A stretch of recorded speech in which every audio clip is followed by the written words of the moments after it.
Le 22 mai 2010, Laszlo Anieks, un Américain de 32 ans, se fait livrer 2 pizzas extra larges. Bon, c'est vrai que dit comme ça, cette information a l'air totalement anodine. Et ça serait bel et bien le cas si ces pizzas n'avaient pas été payées en bitcoin.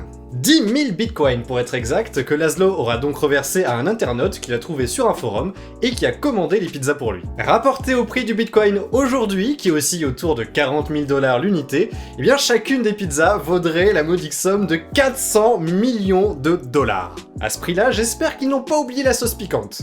Il y a de quoi être particulièrement dégoûté de cette situation, mais apparemment Laszlo le vit très bien, et d'ailleurs aime raconter cette anecdote puisque c'était la toute première fois qu'un bien matériel était acheté via des crypto-monnaies. Tout le monde aujourd'hui a déjà entendu parler du Bitcoin. J'imagine d'ailleurs, si vous avez regardé ma précédente vidéo par rapport à la bourse, que vous êtes peut-être tombé sur de nombreux articles de gens qui seraient devenus millionnaires à travers l'achat de Bitcoin. C'est quelque chose d'assez incroyable, ce qui se passe depuis quelques années, mais est-ce que vous savez vraiment ce qu'est un Bitcoin ? Pour le savoir, on pourrait aller demander directement à son créateur, Satoshi Nakamoto. Mais ce ne sera pas si simple, ce nom n'étant qu'un pseudonyme. Nul ne sait qui se cache derrière la création du Bitcoin.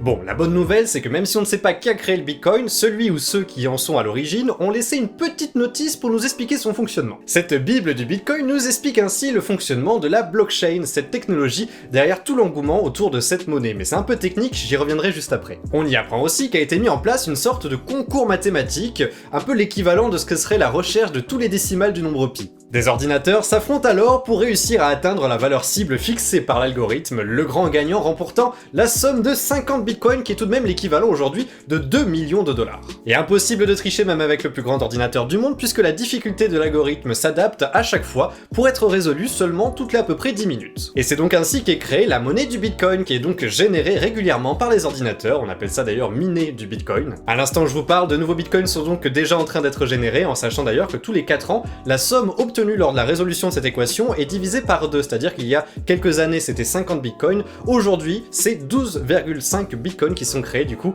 toutes les à peu près 10 minutes. L'origine de cette monnaie remonte donc à 2008 et pendant une longue période, son créateur, Satoshi Nakamoto, était le seul mineur en activité. Un analyste, Sergio Lehner, aurait ainsi estimé la fortune de son créateur à plus d'1 million de bitcoins. À 40 000 $ l'unité, je vous laisse imaginer la fortune de Satoshi, ça donne vraiment le tournis. Voilà donc comment sont créés les bitcoins que tout le monde s'arrache aujourd'hui à prix fort et qui valaient seulement à l'époque quelques centimes de dollars, si ce n'est même rien à l'époque où personne ne les utilisait. Mais qu'est-ce qui différencie alors cette monnaie de celle que nous utilisons tous les jours comme justement l'euro ou le dollar? Et qu'est-ce qui explique l'engouement autour de cette monnaie? L'euro, le dollar et toutes ces autres monnaies que nous connaissons et utilisons au quotidien sont gérées par des États et créées par les banques centrales qui émettent cette monnaie et s'assurent de sa stabilité. On en avait d'ailleurs déjà parlé dans ma précédente vidéo par rapport à l'argent et au bonheur. Aujourd'hui, seuls 6% de cet argent existe sous forme physique, donc les pièces, les billets, tout le reste étant donc sous forme virtuelle avec par exemple votre argent en banque, les actions, les obligations, les dettes, bref, toutes ces choses-là. 100% virtuel et décentralisé, le Bitcoin, lui, n'existe pas sous forme physique. Et par décentralisé, j'entends par là qu'aucune institution n'a de réel contrôle sur cette monnaie, pas même son créateur. Pour aller encore plus loin, c'est même une monnaie créée en open source, c'est-à-dire que tout le monde a accès au code du Bitcoin, à son fonctionnement notamment, et peut reprendre d'ailleurs ce code-là pour créer sa propre crypto-monnaie. En plus de la monnaie originale, le Bitcoin, il existe ainsi de nombreux équivalents qui s'en inspirent et qui ont ainsi d'autres noms. Cette crypto-monnaie peut ainsi s'acheter ou s'échanger entre ses différents utilisateurs, et là on peut se dire, c'est un peu étrange, on peut acheter de l'argent, mais finalement c'est déjà le cas aussi avec de l'euro ou des dollars, on peut acheter ces ressources pour les revendre, donc c'est pas si différent des monnaies classiques. Mais du coup, qui gère et surveille tous ces échanges d'argent? Eh bien, tout le monde, et c'est là le principe assez incroyable de la blockchain dont je vous parlais précédemment. Et cette blockchain, elle contient un registre de toutes les transactions liées autour du Bitcoin et qui est vérifié à chaque minage. Ce registre est ainsi représenté sous la forme de différents blocs de données composés de l'historique des transactions du Bitcoin et reliés entre eux par une chaîne. De fait, toutes les transactions effectuées en Bitcoin depuis sa création, donc depuis le tout premier bloc de données, sont consignées à l'intérieur. De plus, cette base de données est partagée par tous les membres de la blockchain et ne possède donc aucun intermédiaire. Et grâce à ça, chaque membre du réseau a ainsi accès à toutes les transactions et peut donc vérifier la validité de cette chaîne. Vous l'aurez ainsi peut-être deviné, la puissance de tous les ordinateurs cherchant à miner du Bitcoin sert en fait à valider toutes les 10 minutes la chaîne du Bitcoin et ainsi toutes les transactions réalisées dans cette monnaie. Et en récompense, les mineurs sont ainsi rémunérés en Bitcoin. Il existe ainsi d'énormes regroupements d'ordinateurs spécialisés dans le minage de crypto-monnaies, dont le Bitcoin. On appelle ça une ferme à crypto-monnaies, et la plus grande a d'ailleurs été construite au Texas sur une surface de 100 hectares, ce qui équivaut tout de même à 57 terrains de football, donc c'est immense. Les mineurs derrière ces fermes à crypto-monnaies sont d'ailleurs en grande partie à l'origine de la pénurie de cartes graphiques que nous traversons actuellement. Plus efficaces et moins gourmandes en électricité pour miner des crypto-monnaies, les cartes graphiques nouvelle génération d'AMD ou Nvidia s'arrachent donc comme des petits pains. À titre de comparaison, pour qu'on puisse se représenter un petit peu la chose, sachez que 78 cartes graphiques GeForce 3080 d'Nvidia permettent de miner jusqu'à 128 000 $ de Bitcoin en un an. Et dire qu'à la place avec toute cette carte graphique, ils pourraient faire tourner Fortnite en super ultra. C'est vraiment un gâchis.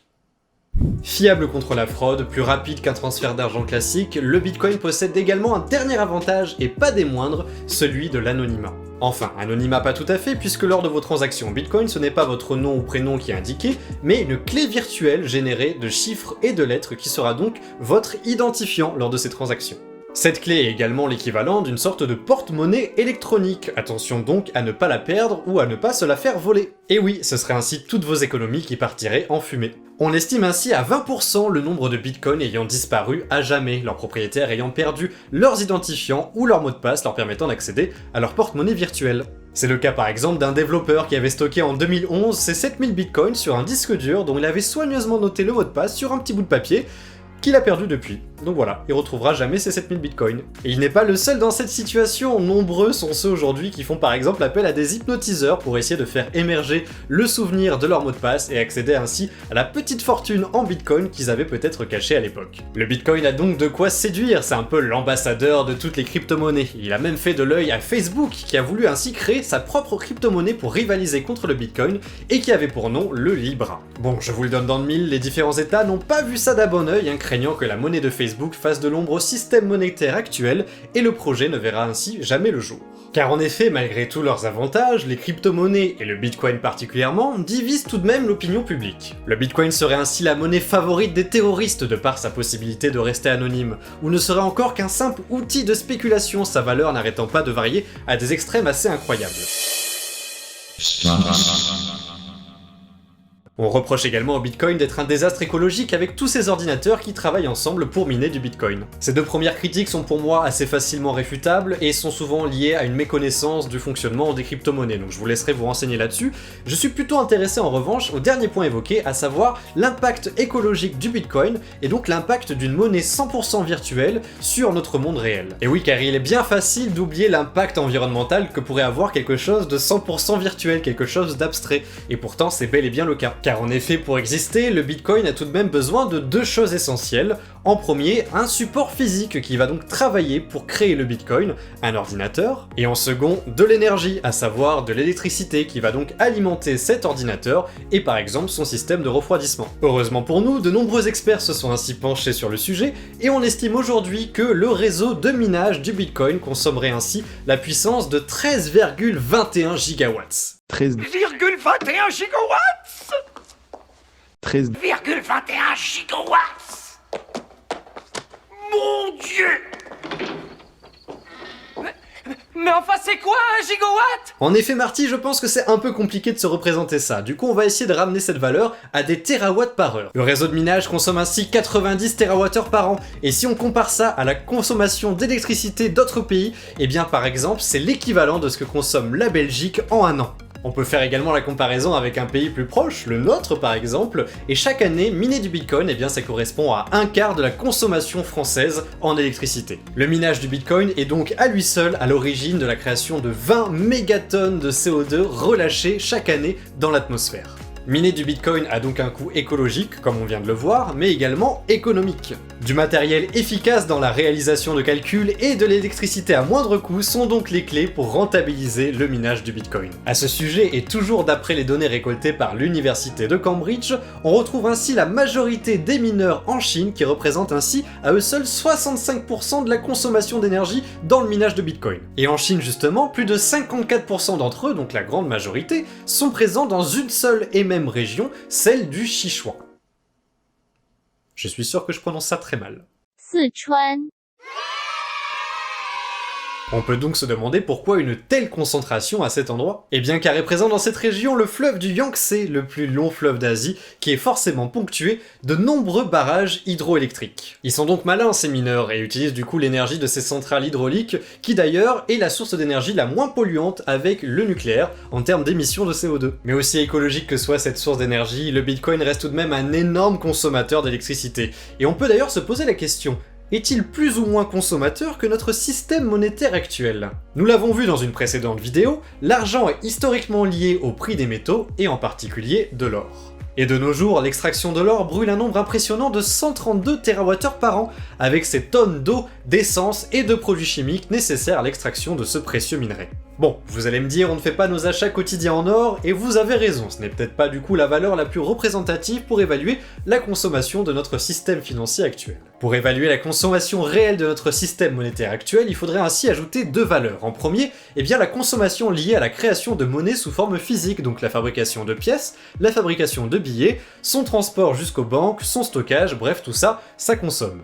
Et il faut ajouter à cela les 94% de la monnaie existant sous sa forme numérique. Cette consommation totale de notre système financier semble ainsi extrêmement complexe à calculer, et je n'ai malheureusement pas trouvé cette information sur internet, donc si jamais certains d'entre vous en savent davantage, n'hésitez pas à vous manifester. Et je vous cache pas que je reste vraiment sur ma faim, j'aurais aimé savoir si le Bitcoin était plus polluant ou non que le système monétaire que l'on utilise tous les jours sans vraiment se soucier de son impact écologique. En tout cas, ça fait beaucoup d'informations à digérer, je le sais, c'est vrai que le Bitcoin au premier abord a l'air très simple, juste une monnaie, et finalement on se rend compte derrière que c'est quelque chose d'assez complexe. Et d'ailleurs au départ, avant de me renseigner sur cette vidéo, je partais avec un constat assez négatif autour du Bitcoin et des crypto-monnaies en général. Je vous en avais d'ailleurs déjà parlé dans ma vidéo sur mes premiers pas en bourse et je vous avais dit que je n'avais jamais acheté de Bitcoin. À l'heure actuelle, ça n'a pas changé. En revanche, je trouve les crypto-monnaies très intéressantes, notamment le principe d'avoir une sorte de monnaie universelle avec un contrôle généralisé et non pas une seule personne qui contrôlerait ces monnaies.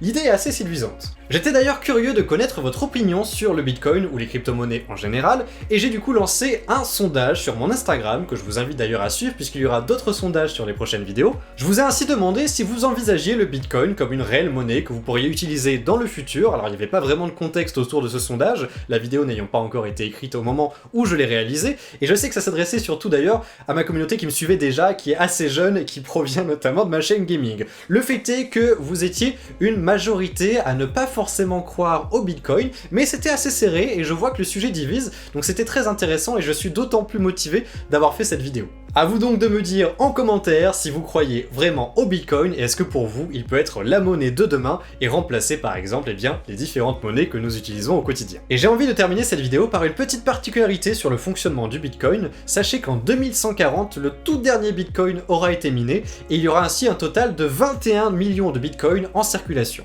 La problématique étant du coup que le minage de Bitcoin ne rapportera plus rien si ce n'est une partie des frais liés aux transactions en Bitcoin.